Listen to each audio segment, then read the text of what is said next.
I mean, it's like watching psychotic lunatics.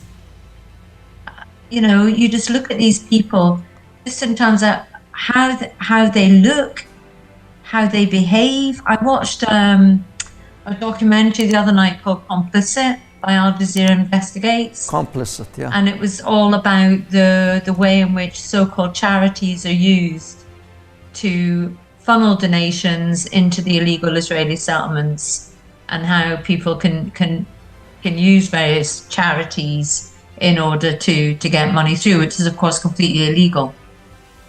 You know, Yeah. But you look at what's going on in terms of, I mean, they shouldn't be called settlers. They should just be called terrorists, because they're just barbaric terrorists. I mean. Welcome to the program. Joining us today is Lizzie Eldridge, a writer, researcher, and human rights advocate known for her work highlighting issues of justice, freedom of expression, and the rights of the Palestinian people. She has been vocal about the humanitarian situation in Gaza, the importance of protecting the Palestinian citizens, the Palestinian students, and the need for accountability to hold the Israeli occupation accountable for the crimes it commits against the Palestinian people. Welcome to our program, Lizzie. Thank you so much, Osama. It's really lovely to be here. Thank you. My first question about the political change in the UK. You have a new Prime Minister. Do you think that the British government policy towards the Palestinian cause is going to be much better? I mean, are they going to hold Israel accountable, impose any sanctions for the crimes it commits against the Palestinians these days? What do you think? I wish I could give you an optimistic answer, yeah. But my answer to that is absolutely not. Andy Burnham, the new Prime Minister, is a member of Friends of Israel. He's a Zionist. He's taking up the mantle where Keir Starmer left off. So I don't think there's going to be any changes there. Yeah, the former government had, maltreated the activists who support the Palestinian cause, and we saw how many activists were held in detention for their position supporting the Palestinian people. Do you think that there is going to be a change, or it's going to be the same even with regard to the activists supporting Palestine? Well, you always hope things are going to change. You always want things to change. But at the moment, I don't see much scope for that. I mean, to let you know what's happening at the minute, there's the trial going on for the second group of the Filton 25 activists. So four of the Filton 25 have now been put behind bars again, because in June they were convicted using terrorist powers, and four of them were put back into prison, and it was a disgrace. I mean, it was pushing the boundaries of the law to their extremes. The jury were not told that they could be convicted on terrorist connections. The jury were not told that when they found the defendants guilty of criminal damage, and then the judge took it upon himself to add these terrorist connections. And now we have 4 young activists in prison, some for up to 8 years. So there's a second group of the same who have been convicted, been charged with the same crime. There's a second group on trial at the minute, so we wait to see the outcome of that trial. But there's another trial too, Osama, of a couple of activists who sprayed red paint on a Barclays bank and broke some glass. Yeah. And they did this before the prescription of Palestine Action. Yeah. And the news has come through that the judge is saying that he has the power and ability to charge them using a terrorist connection. Yeah. So it's a bit grim at the minute, but the good news is that Palestine Action have again appealed the prescription, and they're taking it to the Supreme Court. That appeal is going ahead, and that will happen in November. So there is some kind of... Yeah, but Lizzie, didn't you see that the dichotomy is very big between the public opinion and the government policy? Though when we talk about the UK and Europe in general, we are talking about the hub of democratic life and the right of expression, the right of opinion, and so how all that comes together? Very good question. I mean, we're now in a situation where we've got an extremely authoritarian government who is stripping us of the rights of freedom of expression, the right to protest. They've been doing it for several years, but they've intensified it. I mean, it's really come like to an iron cage since the beginning of the genocide. That's when it all really took grip, when imperialism began to fight back, basically. So the idea that we were ever a democracy, I would say, is highly questionable. I think the one good thing is that we still do have laws in place, you know, laws that we can use. And one of those laws came into place today. There's a guy called Professor David Miller, who was dismissed from his job at Bristol University on the grounds of anti-Semitism. He won his case Yes. 2 years ago, when it was legalized that anti-Zionism was a legal view and people had a right to it. The Zionist lobby obviously kicked back against that decision, but today or yesterday, I'm not sure which, David Miller won his case. So anti-Zionism is now protected under UK law. So we take the victories where we get them. Yeah, really, this is a very important case. Do you think that such decision by the court is promising, and this would give the academic sector like a momentum or some assurances that their support for Palestine and for justice is not going to be punished by depriving them of work or dismissing them from their colleges and universities? How do you see this decision? Well, you would certainly hope so, because they're protected by law now. So you would certainly hope so. Again, we know the Zionist lobby are everywhere, so they will try and do their best to do everything and anything to undermine anybody who's critical of the Zionist state of Israel. But it's now enshrined in law, so you have got that protection. You know, that has to be a positive thing, and that has to give encouragement and hope to academics, to journalists, to ordinary people, anybody who's criticizing the state of Israel. Yeah, but Lizzie, I understand the effect and the power of the Zionist lobby, whether in Europe or in the West in general, but it's going down. You must have heard today morning of the winning of the Michigan candidate who supports the rights of the Palestinians, the progressive against, let me call her the moderate. They are both of the Democratic Party, and in the primaries, the progressive Sayed won the elections. So does this give a signal that we can build on with regard to weakening the Zionist lobby, whether in Europe or in the United States? What do you think of that? Absolutely. I mean, you know, Mamdani's speech and his actions have been really strong. I think every victory against the Zionists is a victory, no matter how big or how small. Yeah, and you as an activist supporting justice for Palestine and for all the peoples in our world, this encourages you to continue your support. And I heard and read about your support for Gaza students. I'm not going really to name any student, but in general who had the right to continue their education outside Gaza. And the case I'm talking about is the student registered at the University of Glasgow. So if you put us in the context of that and what you do for those students.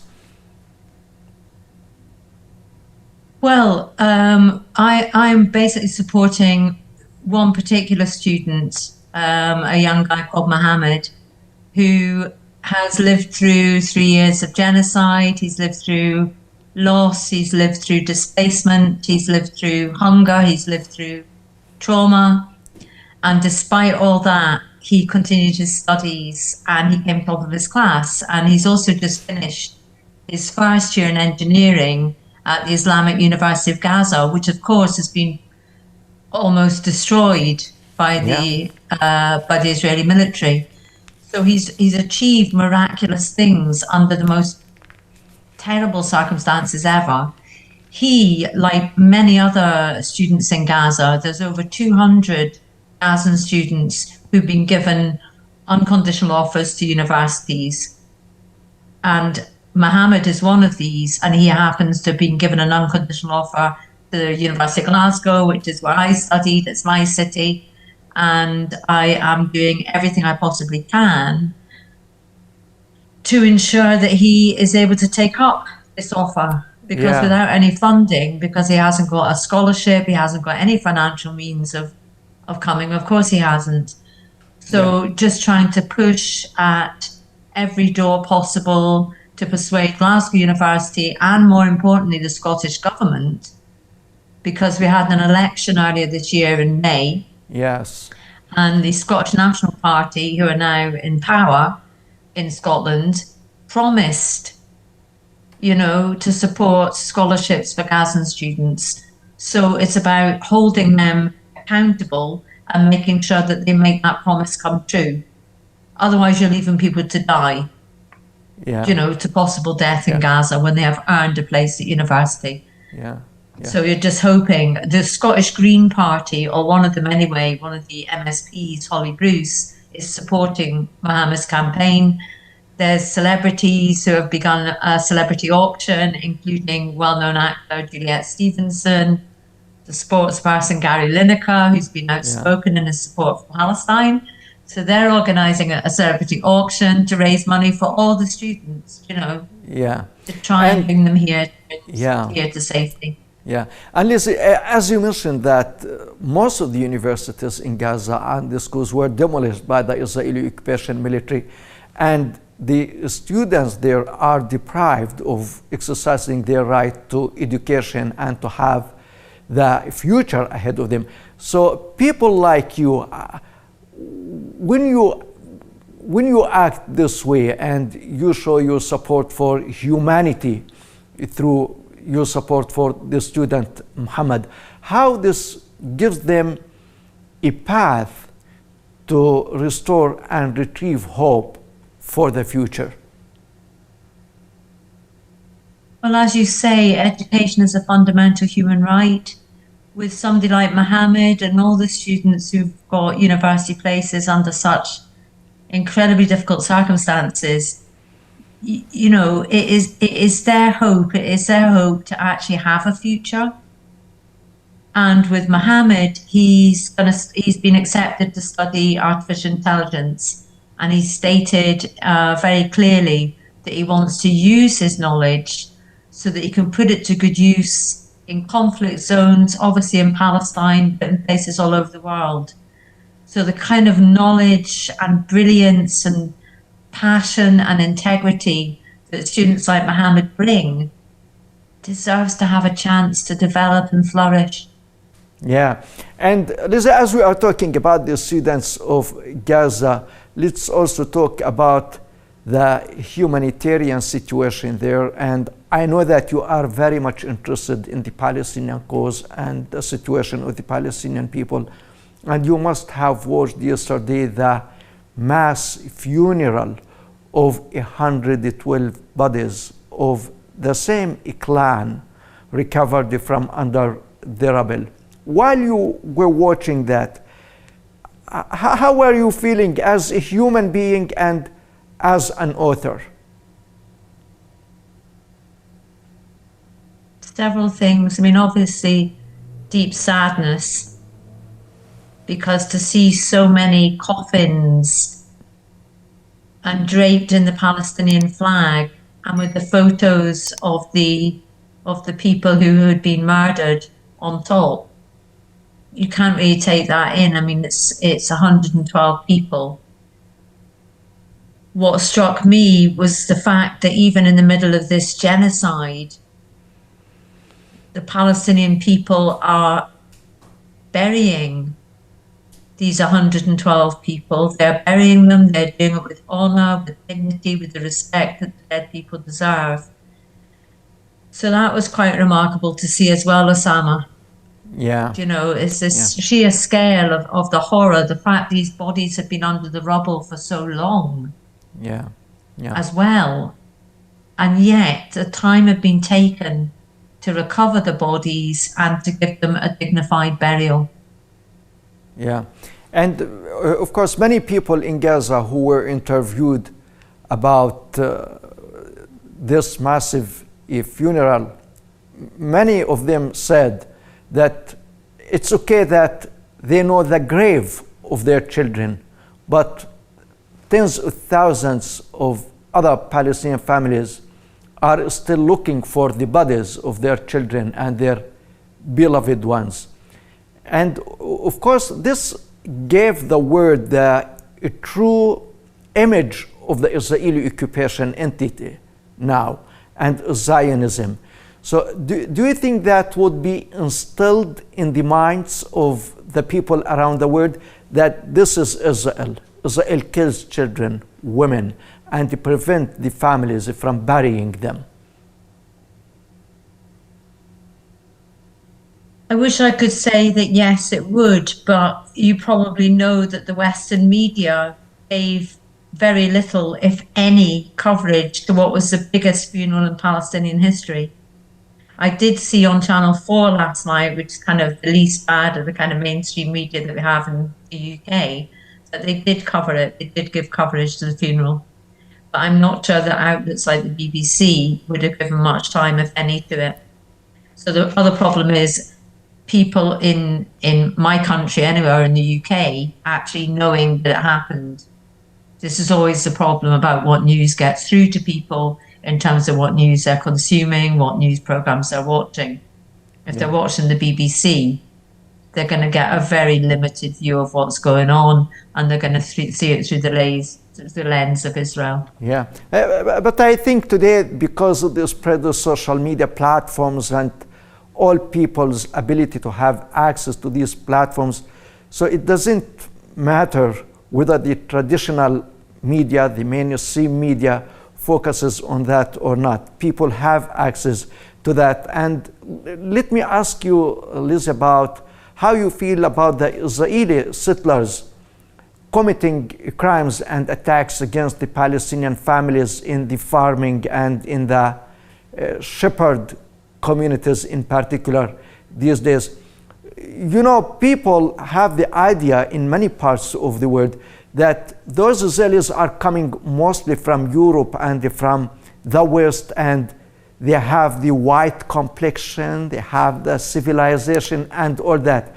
So when you see them acting this way, attacking women, attacking children, killing the animals, if they can't steal the animals, they kill them, setting fire to the olive trees and to the farms.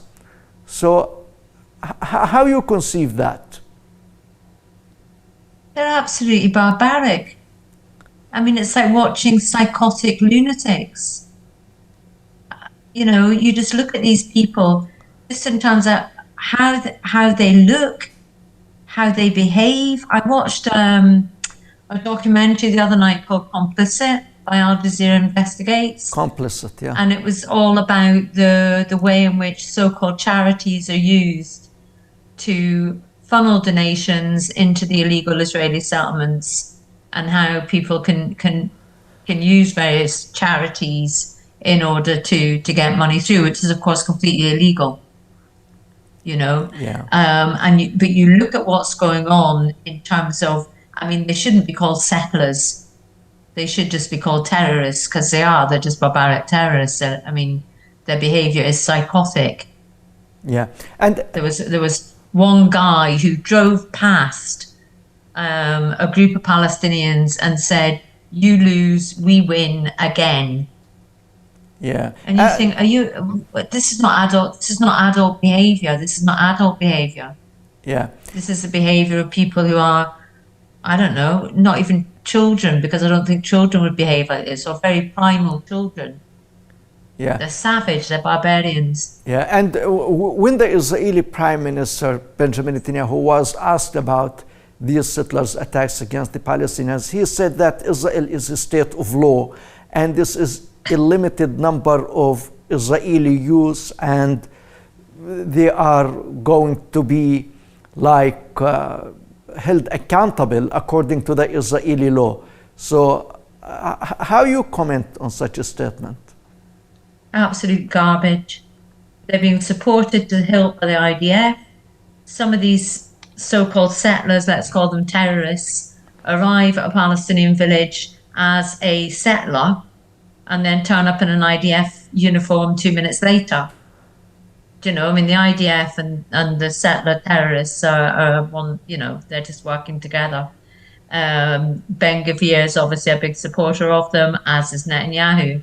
I mean, the idea that there is such a thing as Israeli law is laughable too. And the idea that the settler terrorists will be held accountable is absurd. I mean, they will be held as accountable as the IDF guys who raped and were videoed raping a Palestinian hostage inside an Israeli prison. And then they were celebrated and, of course, forgiven and blah, blah, blah. I mean, we all know what Israeli investigations lead to, and that's nothing was wrong. Nobody committed any crime. We're quite happy, and now we're going to celebrate. Yeah. And Lizzie, again, as a writer, as an author, when you look at the occupied Palestinian territories that are divided into small enclavement of Palestine, each village is separated from the other by an Israeli colonial outpost or by an Israeli big settlement with more than 1,000 iron gates and checkpoints. So the late American President Carter in his book said Israel is not peace, apartheid. Do you think apartheid is sufficient concept to be imparted on that, or we need even a more expressive concept or term of that? That's an interesting question, because sometimes I think we don't have the vocabulary to describe exactly what we're seeing, you know, on every level, and that has been the case for the past nearly 3 years, where you don't actually have the words to describe what you're seeing because we don't have those words because we haven't seen things like this before. Is apartheid enough? Fascist apartheid, fascism, it's beyond totalitarianism. There's something primal about it. I think that's what I can't get. It's that primal stuff that Israel is engaged in.